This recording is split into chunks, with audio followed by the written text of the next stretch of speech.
So hello student, आज से हम स्टार्ट करेंगे क्विक रिवीजन मैथ्स का। और सबसे पहले हम देखेंगे रियल नंबर चैप्टर 1। और इस वीडियो में आपको न्यूमेरिकल्स पार्ट नहीं मिलेगा, क्योंकि ये सिर्फ एक कॉन्सेप्ट मैप है जहाँ पे हम बेसिक कॉन्सेप्ट देखेंगे कि किस बेसिस पे हमारा क्वेश्चंस लगेगा। क्लियर? तो यहाँ पे अगर हम बात करें रियल नंबर को, तो रियल नंबर हमारा दो पार्ट में डिवाइड होता है, irrational number and rational number. Clear? दो पार्ट में डिवाइडेड है, irrational number and rational number. Clear? तो अभी हम देखेंगे इर्रेशनल नंबर क्या होता है, रेशनल नंबर क्या है, इसकी क्या क्या प्रॉपर्टीज हैं यहाँ पे। तो ये सारी चीजें हम यहाँ पे कवर करेंगे इस वीडियो में। तो सबसे पहले हम देखते हैं यहाँ पे इर्रेशनल नंबर। सबसे पहले यहाँ पे हम देखते हैं इर्रेशनल नंबर। क्लियर?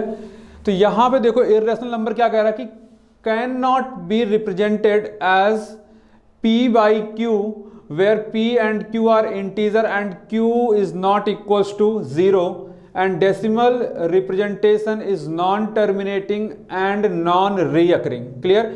इसका मतलब ये है कि जो हमारा इर्रेशनल नंबर है, इर्रेशनल नंबर, इसको हम p by q के फॉर्म में, p by q के फॉर्म में हम रिप्रेजेंट नहीं कर सकते। क्लियर? और अगर हम यहाँ पे p एंड q की बात करें तो ये हमारा क्या होता है, इंटीजर होता है, जहां पे हमारा q आपका जीरो नहीं होना चाहिए। q हमारा q जीरो नहीं होना चाहिए। तो देखो आप यहाँ पे क्या है, q हमारा किस में है, डिनोमिनेटर में है। एंड अगर हमारा डिनोमिनेटर लेट सपोज कोई नंबर हमारा n है और अगर उसको हम जीरो से डिवाइड करेंगे तो ये हमारा क्या हो जाएगा, नॉट डिफाइंड, यानी कि इसकी वैल्यू आज तक डिफाइंड नहीं की गई। क्लियर? इस वजह से यहां पे हम लिखते हैं कि q is not equals to 0। अब यहां पे अगर हम डेसिमल रिप्रेजेंटेशन की बात करें, डेसिमल रिप्रेजेंटेशन, तो यहां पे क्या कर रहे हैं कि decimal representation non terminating non recurring, यानी कि ना तो हमारा डेसिमल और रिप्रेजेंटेशन ना तो टर्मिनेट होगा ना तो रिपीट करेगा। मींस जैसे मान लो कि डेसिमल से पहले क्या वैल्यू है, इस पे हमें फोकस नहीं करना। डेसिमल के बाद कैसे, लेट सपोज हमारा यहाँ पे आ गया 1, देन 0, देन 1 1 0 0 1 1 1 0 0 0। मींस यहाँ पे आप देखो कि वैल्यू यहाँ पे ना तो टर्मिनेट हो रहा है ना तो रिपीट हो रहा है। रिपीटिशन मींस क्या, जैसे मान लो कि डेसिमल के बाद वैल्यू हमारा 3 3 3 3 3 ऐसे हमारा क्या कर रहा है, रिपीट कर रहा है। तो इस वे में हमारा नंबर नहीं आएगा। क्लियर? तो ना तो ये टर्मिनेट होगा ना तो क्या होगा, रिपीट आएगा। कुछ भी यहाँ पे नंबर मिल सकता है डेसिमल के बाद। डेसिमल के बाद यहाँ पे 4 5 2 1 3 6 7 9 5 कुछ भी यहाँ पे नंबर मिल जाएगा, लेकिन ना तो टर्मिनेट होगा ना तो रिपीट होगा। क्लियर? अब यहाँ पे जो कुछ जो बेसिक जो एग्जांपल है कि जैसे √2 हमारा हो गया, ये हमारा क्या है, इर्रेशनल नंबर है। पाई हमारा ऑलवेज इर्रेशनल नंबर होता है, क्योंकि ये कभी कभी क्वेश्चन पूछ लेता है कि पाई हमारा रेशनल है या फिर इर्रेशनल है। तो पाई हमारा क्या है, इर्रेशनल नंबर है। अब इसके अलावा हम कुछ यहाँ पे कुछ और एग्जांपल देख लेते हैं कि अगर हमारा अंडर रूट के अंदर अगर हमारा प्राइम नंबर है, अगर हमारा प्राइम नंबर है तो ये ऑलवेज इर्रेशनल नंबर होगा, ऑलवेज इर्रेशनल नंबर होगा। क्लियर? ये ध्यान रखना, ऑलवेज इर्रेशनल नंबर। अगर हमारा रूट के अंदर प्राइम नंबर तो क्या होगा, ऑलवेज इर्रेशनल नंबर होगा। अब यहां पे हम बात करते हैं यहाँ पे कंपोजिट नंबर का, यहां पे हम बात करते हैं कंपोजिट नंबर का।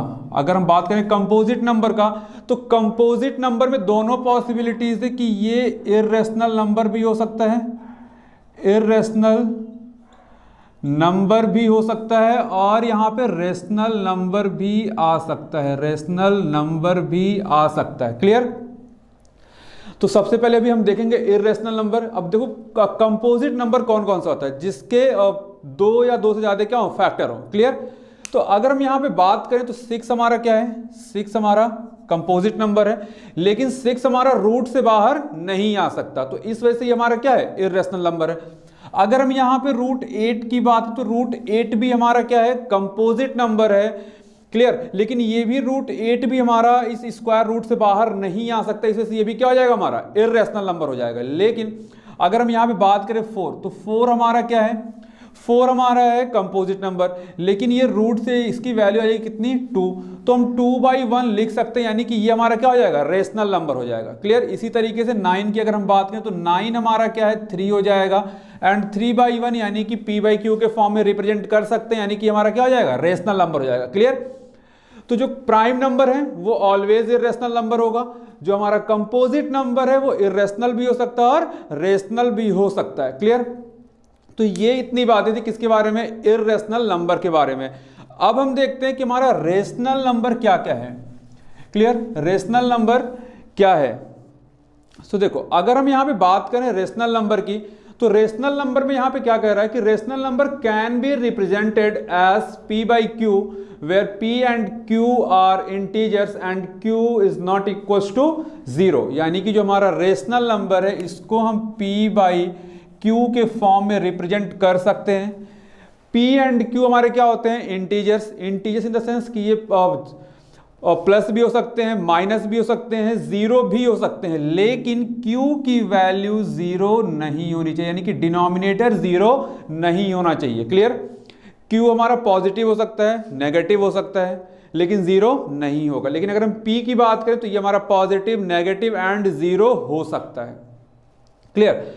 अब यहाँ पे सेकंड पॉइंट लिखा है डेसिमल रिप्रेजेंटेशन, या फिर यहाँ पे डेसिमल एक्सपेंशन के भी नाम से आपको मिल सकता है। क्लियर? तो decimal representation is either terminating और non terminating but recurring. Clear? तो यहाँ पे डेसिमल एक्सपेंशन, अगेन ये डेसिमल के बाद की बात हम कर रहे हैं। क्लियर? तो जैसे मान लो कि यहाँ पे अगर मैं 5 ले लूँ और यहाँ पे मैं 5/2 अगर लिखूँ, तो यहाँ पे देखो आपको क्या रिजल्ट मिल जाएगा, 2.5 यानी कि डेसिमल के बाद 5 के बाद ये क्या हो जाए, टर्मिनेट होना, इन द सेंस कि आपका जो रिमाइंडर होगा क्या हो गया, 0 हो गया। जैसे मान लो कि यहाँ पे अगर हम इसी नंबर को डिवाइड करें 2 से, तो 2 2 4, 1 आया, डेसिमल लगाया यहाँ पे। अब डेसिमल के बाद ही हमें चेक करना है, यहाँ पे क्या हो गया, 0 एंड 2 5 10। अब देखो यहाँ पे एक डिजिट, डेसिमल के एक डिजिट बाद रिमाइंडर हमारा क्या हो जा रहा है, 0 हो जा रहा है, यानी कि ये क्या हो गया, टर्मिनेट हो गया। तो जो हमारा रेशनल नंबर होगा या तो ये क्या होगा, टर्मिनेटिंग होगा, रिमाइंडर आपको 0 मिल जाएगा आफ्टर कुछ डिजिट के बाद। लेकिन अगर हम यहाँ पे बात करें non terminating and recurring, non terminating and recurring. Clear? तो इसका मतलब क्या होता है, जैसे मान लो कि अगर आप 10 को आप डिवाइड कर रहे हो 3 से, 10 को आप डिवाइड कर रहे हो 3 से, तो 3 3 से यहाँ पे कितना हो जाएगा, 9, 1 बचा, अगेन आपने डेसिमल लगाया 0, फिर 3 3 9, 1 0, 3 3 9, 1, फिर से 0, फिर 3 3, यानी कि ये आपका ये जो पूरा प्रोसेस है ये कंटिन्यू ऐसे चलता रहेगा। तो यहाँ पे आप देखो कि ये नॉन टर्मिनेटिंग है बट रिपीटिंग है, वैल्यू क्या कर रहा है, रिपीट कर रहा है। क्लियर? तो ये बहुत बेसिक और डिफरेंस है कि अगर हम इरेशनल की बात करेंगे तो इरेशनल हमारा क्या होता है कि वो जो डेसिमल एक्सपेंशन होगा, जो डेसिमल रिप्रेजेंटेशन होगा, वो non terminating non repeating, non terminating non repeating. लेकिन अगर रेशनल नंबर की हम बात करेंगे तो यहां पे जो डेसिमल एक्सपेंशन होगा या तो टर्मिनेटिंग होगा, और अगर टर्मिनेट नहीं हो रहा है तो वो क्या करेगा, रिपीट करेगा। क्या करेगा, रिपीट करेगा। तो अब इसको हम किस तरीके से यहां पे लिख सकते हैं, ये हो सकता है कि आपका 3.3 पे पावर बार लग जाए। तो अगर 3.3 पर पावर बार अगर हम लगा रहे हैं तो जिस डिजिट पे बार है यानी कि वो डिजिट क्या कर रहा है, आपका रिपीट कर रहा है। क्लियर? या फिर हो सकता है कि आपको इस तरीके से देखने को मिल जाए 3.3 और इसके ऊपर एक डॉट लगा हुआ मिल जाए, तो यानी कि ये वैल्यू हमारी क्या कर रही है, रिपीट कर रही है। क्लियर? अब देखो बार का कॉन्सेप्ट में यहां पे समझ लेते हैं कि अगर यहां पे जैसे मान लो कि अब किसी डिजिट पे ऐसे लगा हुआ है 3 है ना, 5 6 और यहां पे आपका 2 डिजिट पे ये बार लगा हुआ, 2 डिजिट पे यानी कि 5 एंड 6 पे, यानी कि जो 5 एंड 6 है वो क्या है, रिपीट कर रहा है। यानी कि इसको हम इस तरीके से लिख सकते हैं 0.3565656, यही वैल्यू क्या करेगी आपकी, रिपीट करेगी। तो जिस पे बार होगा या जिस पे ये पॉइंट लगा होगा ऊपर, वही वैल्यू क्या कर रही होगी, रिपीट कर रही होगी। क्लियर? अब देखो यहां पे कि अगर हम इसके कुछ और पार्ट डिवाइडेड हैं रेशनल नंबर के, तो देखो अब यहां पे देखते हैं। सबसे पहले देखो यहां पे टर्मिनेटिंग का एग्जांपल यहां पे दे रखा है कि जो रेशनल नंबर है वो क्या है, टर्मिनेटिंग। तो टर्मिनेटिंग में देखो यहां पे क्या लिखा हुआ है, p/q, x is equal to p/q where and q is not equal to 0, q is not equal to 0 and q is in the form of 2 है ना, q is in the form of 2 के power n 2 के power m and 5 के power n, यानी कि यहाँ पे 2 के पावर m है एंड 5 के पावर क्या है, n है। Clear? Where m and n are non negative integer then it is terminating decimal, it is terminating decimal. अब देखो यहाँ पे फॉर एग्जाम्पल, यहाँ पे क्या एक एग्जाम्पल लिया हुआ यहाँ पे कि 3/2 पर पावर 2 एंड 5 पावर 1। तो यानी कि अगर हम 3 को इस डिजिट से, इस नंबर से अगर हम डिवाइड करेंगे तो देखो 0.15 आ रहा है, यानी कि 15 के बाद रिमाइंडर क्या हो गया, 0 हो गया। तो यानी कि ये हमारा क्या हो जाएगा, terminating decimal. Clear? Terminating decimal. यहां पे आप देखो नॉन टर्मिनेटिंग की यहां पे बात कर रहा है, नॉन टर्मिनेटिंग। तो देखो नॉन टर्मिनेटिंग में क्या कह रहा है कि non terminating x is equal to P by Q, and again यहां पे आप देखो, अगेन यहां पे क्या है कि q is not in the form of 2 power m and 5 power n। Clear? 2 power m and 5 power n where m and n non negative integers, है ना।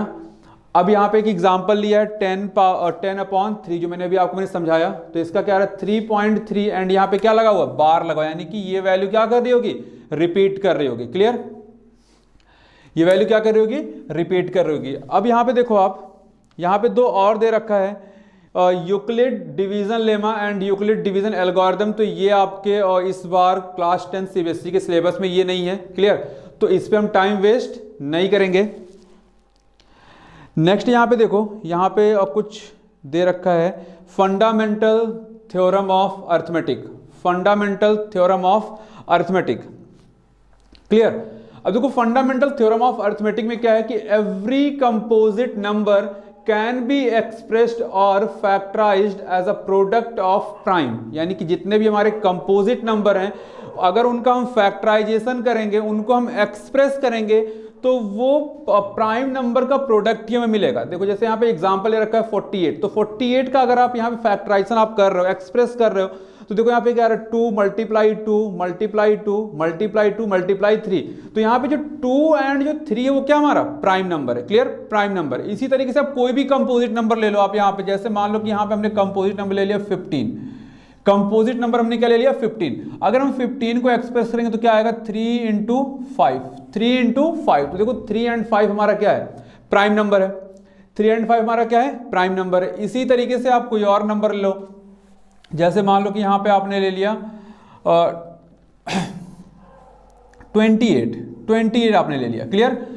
28 आपने, तो यहाँ पे देखो अगर हम इसको फैक्टर करें तो 4 × 7, ये तो हमारा हो गया क्या, फैक्टराइजेशन। लेकिन यहाँ पे हम 4 को और फैक्टराइजेशन करते मीन्स और एक्सप्रेस कर सकते हैं 2 × 2 × 7। तो देखो अगर हम 28 को एक्सप्रेस करें तो यहाँ भी हमारा जो नंबर आ रहा है वो हमारा क्या है, प्राइम नंबर है। तो सिंपल कॉन्सेप्ट क्या है कि किसी भी कंपोजिट नंबर को अगर आप एक्सप्रेस करोगे, उसका फैक्टराइजेशन करोगे, तो जो आपको नंबर का जो प्रोडक्ट मिलेगा वो सब नंबर कैसे होंगे, वो सब प्राइम नंबर का प्रोडक्ट आपको मिलेगा। कैसा मिलेगा, प्राइम नंबर का प्रोडक्ट। क्लियर?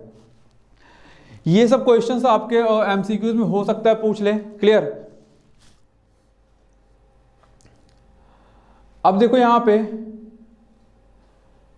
कुछ इंपॉर्टेंट यहां पे पॉइंट्स दे रखा है, कुछ इंपॉर्टेंट यहां पे पॉइंट्स दे रखा है। देखो इंपॉर्टेंट पॉइंट यहां पे क्या है कि फर्स्ट पॉइंट है कि late p be a prime number and a be a positive integer if p divides a square, if p divide a square then p divides a। Clear? यहां पे point समझना, let p be a prime number and a be a positive integer, so if p divide a square then p divides a। तो ये जो concept है, ये जो first point है, ये आपको हेल्प करेगा जब आप प्रूफ करोगे कोई किसी भी नंबर को √2 √3 है ना, आपको गिवन होगा और कह देगा प्रूफ करो कि ये हमारा क्या है, इररेशनल नंबर। तो वहां पे ये पॉइंट क्या करेगा, हेल्प करेगा। अब इसका मतलब हम यहां पे देख लेते हैं कि जैसे मान लो कि अगर मैं यहां पे लिख दूं 4 square divide by 2, 4 square divide by 2। तो अब देखो p, अब ये किसको रिप्रेजेंट कर रहा है, a स्क्वायर अपॉन p को रिप्रेजेंट कर रहा है, a स्क्वायर अपॉन p को रिप्रेजेंट कर रहा है। एंड यहाँ पे क्या लिखा है कि जो p आपका होगा वो कैसा होगा, प्राइम नंबर। तो यानी कि जो 2 हमारा क्या है वो प्राइम नंबर है, 2 हमारा क्या है, प्राइम नंबर है। Clear, and A B a positive integer, तो यस ये हमारा क्या है, पॉजिटिव इंटीजर है।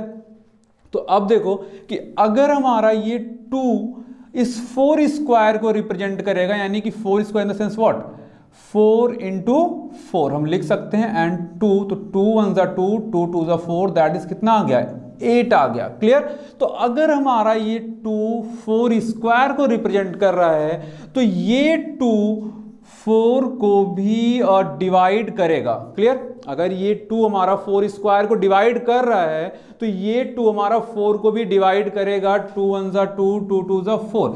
यही इस पॉइंट में कह रहा है बेटा कि अगर हमारा p a स्क्वायर को डिवाइड करेगा, तो p हमारा a को भी डिवाइड करेगा। क्लियर, ये कॉन्सेप्ट ध्यान रखना। नेक्स्ट आप देखो, नेक्स्ट पॉइंट क्या कह रहा है, नेक्स्ट पॉइंट क्या कह रहा है कि HCF and LCM is equal to product of 2 number, है ना। यानी कि अगर आपके पास कोई 2 नंबर है, उसका आपने HCF निकाल लिया और आपने LCM निकाल लिया, और अगर आप उन नंबर का प्रोडक्ट करोगे, है ना, तो दोनों ही क्या आएंगे, इक्वल आएंगे। और ये पॉइंट है ना only applicable for 2 number. Clear, यहां पे आप ध्यान रखना कि ये जो है ये सिर्फ only for 2 number, only for 2 number. Clear, ये सिर्फ 2 नंबर के लिए एप्लीकेबल है, ये पॉइंट सिर्फ 2 नंबर के लिए एप्लीकेबल है, 3 नंबर के लिए एप्लीकेबल नहीं है, इस चीज को ध्यान रखना। क्लियर, तो यहां पे देखो, अब जैसे मान लो कि हमने यहां पे कोई नंबर ले लिया, आप यहां पे ले लो 16 ले लो। क्लियर, 16, एंड यहां पे आप 18 ले लो, 16 एंड 18। तो हम 16 और 18 का अगर हम LCM निकालते हैं, क्लियर, 16 और 18 का क्या निकालते हैं, LCM। तो सबसे पहले हम LCM निकालते हैं, LCM of 16 and 18, LCM of 16 and 18। Clear, तो आप देखो 16 को जरा फैक्टराइज करो, 16 को फैक्टराइज करो, कितना आएगा, 2 2 जा 4, 2 जा 8, 2 जा 16। क्लियर, एंड 18 को जरा फैक्टराइज करो, सबसे छोटे नंबर से मैं आपको एग्जांपल दे रहा हूं। क्लियर, तो यहां पे देखो 2 इंटू 3 इंटू 3 कितना आ गया, 2 इंटू 3 इंटू 3, 2 3 जा 6, 6 3 जा 18। अब देखो यहां पे ये सबसे पहले हमारा कॉमन निकल गया, तो यहां पे आ गया 2 मल्टीप्लाई। अब देखो यहां पे कुछ और या कॉमन हमारा निकल रहा है नहीं, तो अब ये जो डिजिट्स हमारे बच गए ना, उनको भी क्या करना, आपने लिख देना। तो यहां पे देखो 3 2 बच गया, तो यहां पे हमने लिख दिया। क्लियर, अब यहां पे देखो 2 बार 3 बच गया, तो इसको हमने क्या कर दिया, लिख दिया। अब इसका जरा मल्टीप्लाई करो, कितना आ रहा है, मल्टीप्लाई करो जरा, कितना आ रहा है, मल्टीप्लाई करो जरा, बताओ कितना आ रहा है।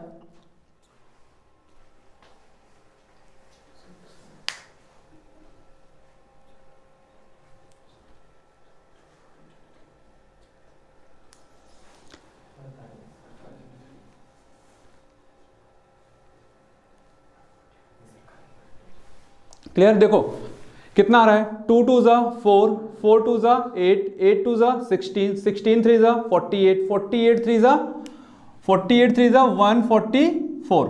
क्लियर, 144।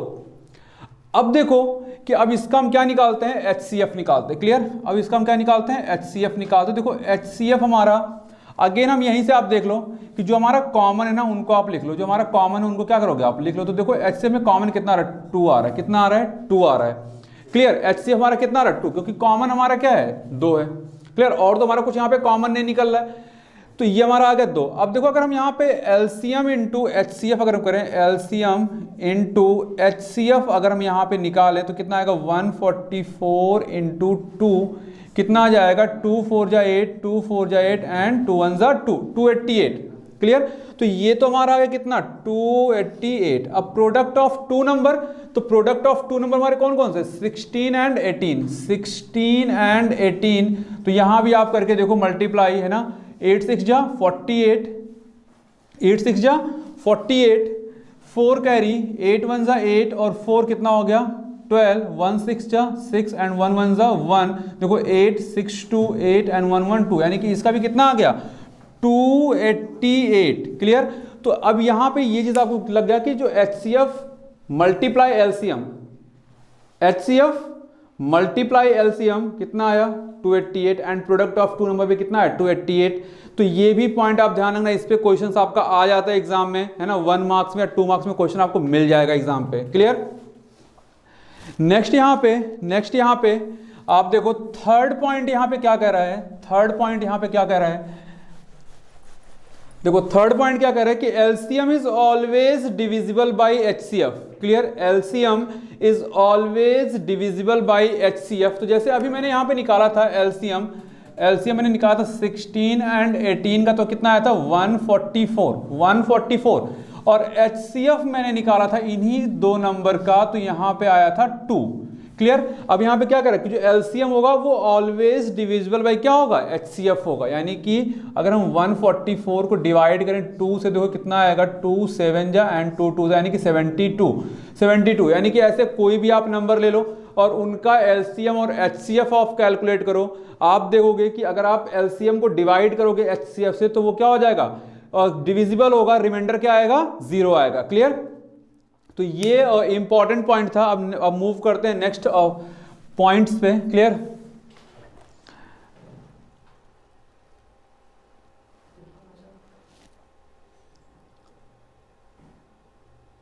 देखो अब यहां पे कुछ और पॉइंट यहां पे दे रखा है ना, कह रहा है कि check whether 6 power n can end with the digit 0 for any natural number n, है ना।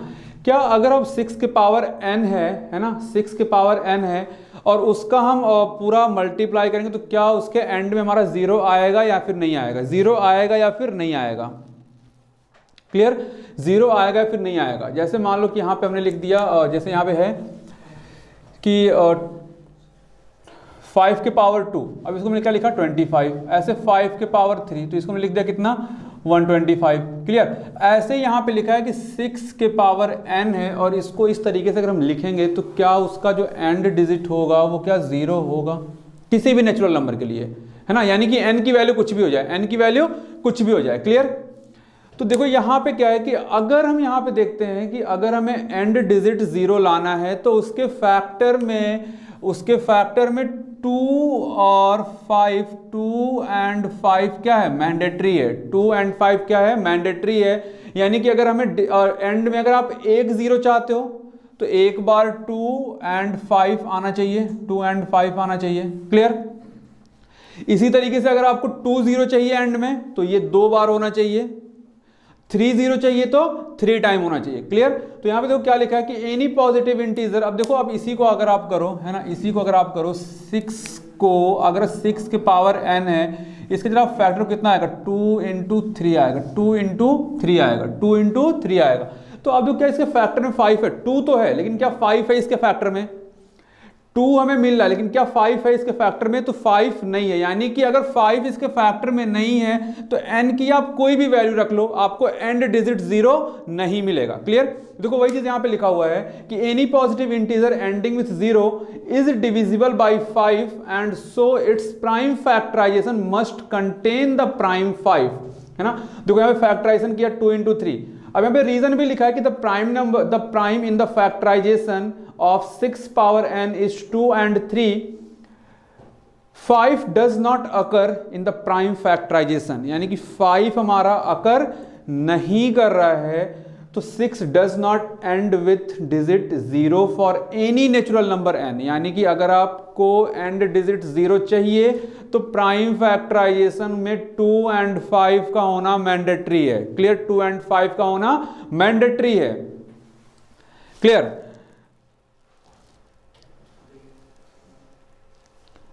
देखो यहाँ पे HCF और LCM के बारे में, तो HCF और LCM के बारे में मैंने आपको समझा रखा है। LCM और HCF मैंने आपको ऑलरेडी समझा रखा है। यहाँ पे LCM और HCF मैंने आपको ऑलरेडी समझा रखा है। यहाँ पे 48 एंड 420 को लेके यहाँ पे समझाया हुआ है। और ये भी पॉइंट मैंने आपको बताया कि this is true for 2 number only. Clear. यानी कि जो LCM और HCF ये जो आपका फॉर्मूला है कि HCF, है ना, HCF multiply LCM is equals to product of 2 number, product of 2 number. ये सिर्फ एप्लीकेबल है 2 नंबर के लिए, सिर्फ एप्लीकेबल है 2 नंबर के लिए। क्लियर। ये सिर्फ एप्लीकेबल है 2 नंबर के लिए। तो ये ब्रीफ कह सकते हैं, एक क्विक रिवीजन था रियल नंबर का, क्विक रिवीजन था रियल नंबर का। अगर आपको वीडियो अच्छा लगे तो आप वीडियो को शेयर कीजिएगा। ये जो इस पीडीएफ का जो लिंक है वो आपको डिस्क्रिप्शन में मिल जाएगा, वहां से आप डाउनलोड कर सकते हैं। क्लियर?